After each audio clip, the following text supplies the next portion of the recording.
Oi, you know what time it is? You're tuned in listening to Dry That Aussie Metal Guy. Make sure to hit that like and subscribe button so you don't miss any of his content when it drops. And remember, stay brutal, you mad dogs. Roof! G'day, how you all going? It's Jai, that Aussie Metal Guy here with Crank.com. So tonight, wherever you are in the world, it is with great pleasure that we're getting to have a chat with Leigh Kakaty of Pop Evil, who are back with a vengeance. Their latest release, What Remains, marks a significant milestone as their 8th studio album. It is an absolute ripper. You guys continue to challenge musical boundaries while connecting deeply with your fans. Thank you so much for joining me about the album. It is an absolute ripper. Yeah, thank you so much for having me, man. Thank you for all the compliments. It's just crazy to all the hard work finally to have it out, man. It's pretty overwhelming. Yeah, how does it feel to finally have reached this milestone for you guys in your journey? Yeah, it's still obviously pretty fresh, so it's still new for us. Obviously, too. I think I leave in a couple days for rehearsal, so I'm excited to see the band and kind of get a chance to kind of talk to everybody about it. Obviously, we know we've had it finished for a few months now, so it's been a it's always a little bit of nerves to kind of get it out and hope everyone likes it and to see how it's received. But we were stoked making it. Obviously, we're calling this the new era pop evil and really trying to push the boundaries to, get back to our metal and hard rock roots. Yeah, it does, as I just said, it does mark a monumental point. Did you approach this album any differently compared to the others? Yeah, I mean, I think every album you come at a little differently, right? You're at a different Yep. place in your life off the stage and then on it. And obviously everything we do kind of now is just always going back to that live show to just keep growing the band, visually for our fans that come see us live. I mean, that's a big part of how we keep the lights on and how we, get a chance to kind of this meet and greet era too. You really get to listen to your fans and what they want from you. Eight albums in, it's important to us more than ever to not do things we've already done. I mean, the mistakes that we've learned and things that we haven't gone the way we've wanted, to make sure we don't go down those directions. But at the same time, the things that we've been successful with is to try to avoid things as well. Like, we really don't want to stand still. If you come see our show and you like songs that we've had on old albums, well, guess what? You have those old albums to enjoy. But it's our jobs as musicians in our journey to just keep pushing the boundaries and try to be better. And certainly, the fans for a long time have wanted us to push more of that evil side and pop evil, and we hear them loud and clear. And of course, we're just the landscape of where we are, just around the world. It just is now more than ever more appropriate to just turn those guitars up and just let loose.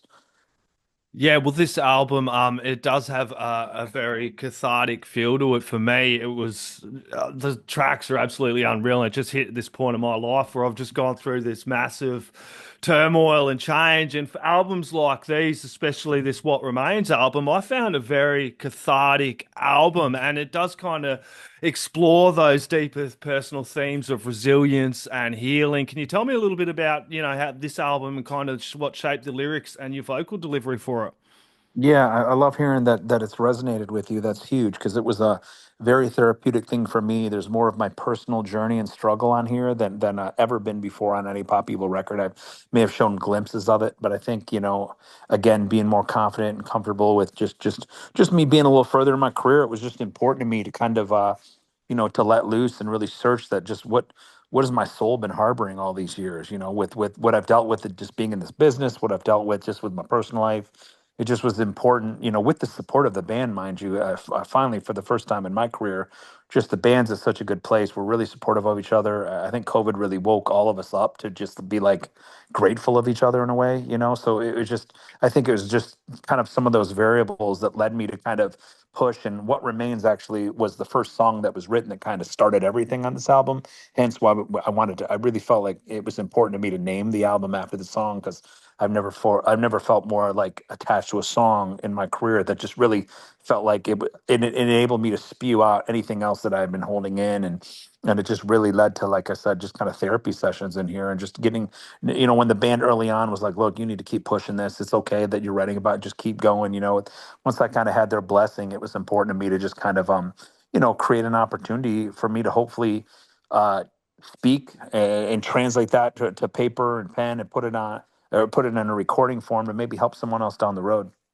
Yeah, it definitely does. And the listeners, and I've talked about this before, albums like these that do have that cathartic feel to it, a lot of Like for me as a younger lad, when I was getting into metal, I'd listen to albums like this and you'd play it over and over again and it hits you like right in those feels. And you didn't talk to many people, but our therapy sessions was albums and music and listening to these whole albums and having these moments with the bands as well. So I suppose that's kind of the message as well out to the listeners. Yeah. Well, you hit that on the head, right? Like, I mean, there's a bit of trying to pay it forward for us, and I think we hold that responsibility and that weight to try to give back. Because you're exactly right. When teachers, doctors, lawyers, parents, when those people that are supposed to be leaders in our life can't really help us in some ways, Yep. the one thing that was always consistent for me, it sounds like yourself as well, was the music. Yep. That was our therapy. That was our kind of release. It was just knowing that our favorite bands or our favorite singers or artists felt the way we did. There was just something a little bit more motivating to know that you're not alone with the people that sing sing the songs and the bands that make the music that you love. So it was just a connection there to really give you strength to move forward and get through some of these tough times. So to understand that now at this point, 8 albums in our career, to be able to just help that one person and give them a little bit extra strength, it's so important for us to kind of be responsible enough to try to pay something forward. And that's the true gift, right? Like, it doesn't matter obviously when you get really past the album sold or the streaming numbers sold. I mean, the real legacy is how many people you can really make a difference to help, and especially in today's culture and just where the world is where human beings are at the moment. There's so many things to try to divide us and pit us against each other. It just, for us, it's just not what we wanted to do. We got into music because we wanted to be around people and new people, different people all the time. So it was just again, just such a special year making this album, and really diving in and just being excited about the opportunity that maybe these songs can make a difference in someone's life. Yeah, damn straight. And you kind of did touch on it there. The track Side Effects does address some of the toxicity that is going around, especially, at this point in time in our life, and also personal growth. What inspired such a raw and impactful track, man? Well, it's just one of my favorite on the album for sure. It's just those people in your life sometimes, and they might be good people, but for whatever reason, the version of yourself is just dark when you're Yep. around them, and I never really understood that, because sometimes it's easier said than done. It's hard, and sometimes it just takes a fate or a life event where those people are not in your life anymore, and all suddenly the anxiety is lifted, the weight kind of is gone, and next thing you know, you find yourself in a better version of yourself that you're able to push forward and be more positive. And just sometimes the side effect is you have to realize that those people around you that can bring in toxic energy and negativity and cause you to be a little lesser version of yourself. You need to be smart enough at some point in your life, and sometimes music can wake you up to remind you, hey, like, I got to get myself out of this situation just to make sure that I don't become. And it gets kind of the artwork, right? The album art is a volcano, Yeah. and I love that metaphor to us as human beings, like very similar to volcanoes, right? You just don't know when we're going to erupt, and it can take that one life event for that perfect person, or you think has that perfect life. Next thing you know, they've gone off the deep end. So I mean, I think we all juggle that thin line between chaotic and stay and stable. So it was just really interesting visually. And of course thinking about that particular song as well, how there's so many different side effects that can be just a different way of looking at it, as sometimes people can be a side effect on you. So it was just once that concept kind of came about, it was just important for me to try to seek as much as I can, and dive into that concept 100%, and to see if I could really challenge myself to make a pop evil version of this song that could really make a difference. And it's certainly one that really resonates with me to this day. It's one I always listen to when I listen to the record. Yeah, yeah, and I myself have been in this situation. So when I heard this track, I was like, "Damn right," And we've all Yeah, kind of been in different situations like that in life, where it's kind of you kind of got to go through this pain to kind of have this rebirth to explore different things as well. 100%, definitely. Yeah, and you guys have always had your foot in the metal camp as well. You know what I mean? It's pop evil for sure, and you've definitely leaned in some heavier sounds onto this album. Tell me a little bit about that. Yeah, I mean, writing has to do a lot with me as a writer. It has to do about where my life is, Yep. like, and I don't think fans, with all the criticism and all the praise, I don't think I've not done enough interviews where I don't think people always, and I get it, when you make music for other people, it's not always about you, but for me, I can only really write where my soul and where my mind's at, because to me, I have to write what I believe in. I have to write kind of what I've gone through. And sometimes it can be easier to write about someone else or put yourself in someone else's shoes. But, in the earlier Pop Evil, in the earlier years of my career, I just lost my father. So everyone handles the loss of a parent or a loved one differently. I mean, I was obviously in such a dark place that more of that metal side came out, and then of course I just couldn't be in a dark place.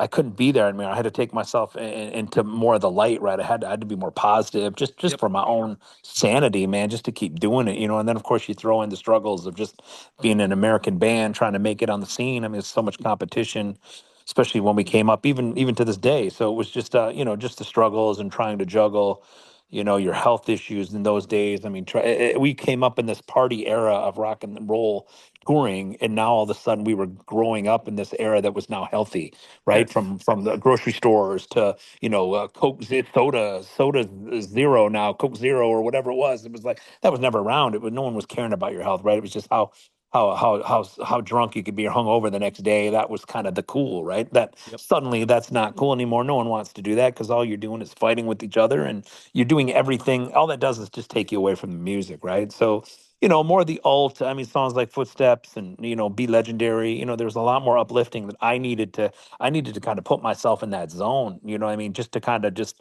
make sense of what I was trying to do. And then of course COVID hits, and you're angry again. I mean, we were the first ones to get shut down and the last ones to come back. And, now just to earn a buck has even gotten harder in this business. And when you committed, I get that question a lot, like, any advice you give? And the advice is, if you want to be in a rock band and you want to tour, it's a full-time job, Yep. 24/7. You can't make enough money off one record and then just retire for a few years and then come back. I mean, you have to keep the lights on, man. And then that's not even for band members, your crew. I mean, if you want your crew to stay on board, I mean, you see this, there's always people leaving bands. It seems like on a regular basis now, it's the new norm. Because I mean, for people to live, they have to do what's best for them, So just this struggle and this grind has led to a lot of anxiety. It's led to a lot of unknown fear, questions, a lot of unease, where it just was just a natural. Obviously, the stuff that's going on in the world anyways is just real easy to, I guess the way to kind of heal yourself with that is to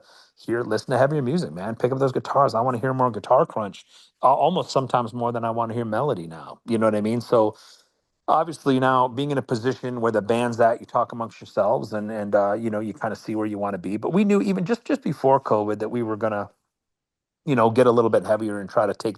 But in those days, it was different. Like if you got streaming was different. So the heavier we got, we might not have got a lot of play. I mean, we're a radio band, so in here in the U.S., so to get our radio was going to be a big part of launching just whatever we were doing that year, whether it was a new album or tour. So sometimes there wasn't. It didn't feel like we were ever going to be heard that way. You know what I mean? So now with everything getting a little bit heavier, and certainly the festivals have gotten more hard rock and metal infused. It's combined a bit, so it's been awesome to kind of be able to take more of our metal roots and try to respect what we've done in the past to get here, but at the same time not be afraid to push the envelope and prepare ourselves for what this new chapter could be for Pop Evil. Oh yeah, damn straight. The thing that the generations of the streaming and the radio sometimes forget is whole albums. Like putting on this album, What Remains, and listening to the whole thing. Like what it was like for us growing up. You're putting the whole album each different week. You'd Yeah, find a favorite track on the album, or you'd definitely. go to a different one. It's such a joy for me to still listen to whole albums, and I really hope that doesn't fucking die out, because putting in, you hear the extra work he's put into this, the different elements. You guys aren't afraid to like jump into something metal and chuck in like a bit of flow and then have some rock and then hit you with these kick-ass hooks all the way through it. Like people really do miss out if they don't listen to the whole bloody album. Yeah, I love hearing you say that because we really do spend a lot of time to make sure, because we're the same way, right? Like you don't know how long you're going to get an opportunity to make 10 or more songs on an album. So Yep. when we do, we really want to make sure that number one, they're all great songs, whether you like them or not. At least you could be singing them by the end of your first listen. They're catchy enough where you understand, like, okay, wow, my message is clear. You know what I mean? And what we're trying to say. And you're exactly right, but it is a little bit. interesting to think that, just could be a year from now, could be 10 years from now, but where it's kind of moving to more of a single playlist type of business. But at the same time, for us old schoolers, like you mentioned, I'm the same way. I like to listen to a whole record. I like to see kind of where the peaks and valleys are that certain bands take Yep. you on that journey that is their album, right? I mean, it's a concept. What remains? Like, where do you take me on that? Or is it just a song like, why did you self-title? Why did you do this? Why did you do that? I mean, usually there's a method to the madness, and I think that's what makes it so fun being a fan of bands or being a fan of rock and metal in general, right? Like that's what makes it, at least in my opinion, why this genre is so timeless, because it's so relatable to life, right? It's not just about that night at the bar or shots. It's not about that one time event always. It's about usually the pain and the situations that we're dealing with in life that make it so make life a little more relatable. So I agree with you. Hopefully that it lasts a little bit. Certainly from Pop Evil standpoint, as we continue to get an opportunity to make whole records, we're going to do our part to make sure that the whole album is cohesive and hopefully can be relatable to those peaks and valley that is your journey and someone else's journey in life. That there's something positive you can get out of that you can relate to, and hopefully after you listen to the record, you can decide on your own whether, hey man, I want to make a choice to be a little better version of myself today, or I'm going to keep being depressed. And hopefully we can help you choose the latter. Isn't that's exactly how I approach? And I was just messaging this to somebody yesterday, and I say it all the time. And this is something everybody can take in. Like you can't change yesterday, but you can always be a little bit better today than you were yesterday, and that's always been my goal. And I notice you've talked about this being an important part too over interviews and things you've mentioned, mental health and just trying to be a better version of yourself every day. And that's very bloody important to take on. It's so important, man. I mean, look, we're all human. We're all jealous. We're all angry. We're all emotional at times. There's different things that make us kind of knock us to our feet, right? I mean, and Yep. being a male, it's so important. There's that leader in the household. Like a lot of times, at least how I grew up, you always had to be the tough next one up, or you got to pay the bill. You can't no time to pout about it. You have to just get up and do it. And sometimes even for a strong-willed individual, there's stuff that can break us. There's stuff that can check us and remind us that, whatever big head you have in life, there's something there that can just knock you down in 1 second and remind you that, you're really not in control. So it's so important getting back to just make sure that you appreciate that neighbor, that people around you, and really, if it wasn't for people around us, I wouldn't have any fans. I wouldn't Yep. have the managers and the record label I have. I mean, I think about those journeys when I was just a young teenager or a young kid in my 20s trying to get my record deal, and I used to dream and pray about those people who would be the people that would help me if I ever got the opportunity. And that's here, that's you, spreading the word in Australia. I mean, I think about that like. I mean, Australia was a pipe dream for me. I mean, it's always even thinking about rather than being a tough guy about it. Oh yeah, I get to do interviews with. I mean, all over the world. Yeah, but there's still, even though I get to do interviews all over the world, there's still countries that you thought about when you were younger that you never thought you'd go to. And when you grew up in the US, Australia was always romanticized, right? Like you'd Yep. always see, the Sydney Opera House. You'd always see something about that. Of course, and then you'd see, then it was the croc hunter. So you'd see all of a sudden now, here's a croc hunter, you're understanding about just the wildlife that is Australia. And then so you start thinking about like, wow, like how am I going the Great Barrier Reef? I'd love to see that. You know what I mean? Like, wow, how am I going to get to Australia? This would be amazing. And then, of course, then we get an opportunity to go tour there. And it was only, I mean, it was only a handful of shows, but it was just amazing I don't think we could even tour bus. We had to fly to every city. So Yes, big it O. was just, yeah, it was just, I mean, even that. And I think the craziest thing for me is I'm in the Midwest here in Michigan. So that's Eastern time zone. So by the time it's 8 to 10 o'clock in there, which is normal headline time to play, I mean, that's 8 in the morning, usually my time. So my voice is turning off about that time. Do you know what I mean? So it's your body getting used to the jet lag. I don't normally get jet lag, but I remember that Australia trip, I was so exhausted, so jet lagged. But it's just such a blessing, man. When you think about the people out there now that again, the praise on the album, and I think you just get to a point in your life and maybe your career, whatever that is, but you just get a little more grateful and appreciative. And I like to think that sometimes music can make that kind of realization come a little bit quicker because it can humble you and you can understand that, like, look, like I have to be better. Like, and like you said, like, okay, I might have been crappy yesterday, or I might have yelled at so and so, or I might have been, I might have not been as fair to my employee, or you know what I mean, or my mom or my dad. I want to make sure I tell them I love them today, and make sure I give that person an extra hug, or you know what I mean, just to remind them that like what goes around comes around, man. If you're going to put that energy and that negativity out there, it's going to come back to you. You know what I mean? So it just kind of one of those things that I agree with you that, like, once you decide that you can be better, that if as long as you have your health and your sanity, and you got an opportunity then to be a better version of yourself. And I think that's important. Damn straight, Leigh. This has been an absolute pleasure, mate. I'm going to let you bounce out, dude. Do you have any last words, shout outs, thank yous, or Just anything else you'd like to add in there, big, mate? big thank you to all our Australian Evils, man. We love y'all so much. We're doing our part to hopefully get back there here on this album cycle. So stand by, and until then, make sure you come see us on all the Pop Evil socials, and we'll keep fighting the cause to make it a regular thing for us to get over there down under, man. So we can't wait to see y'all, and thanks again for all the support. Damn straight. Everybody go grab some Pop Evil. What Remains is out now. Crank it so loud the neighbours are going to want to hear it too. Cheers, mate. Love it, man. Thanks for having me. Oi, you're tuned in to Jai That Aussie Metal Guy, so make sure to hit that like and subscribe button so you don't miss any of his sick content. And remember, stay brutal, you legend.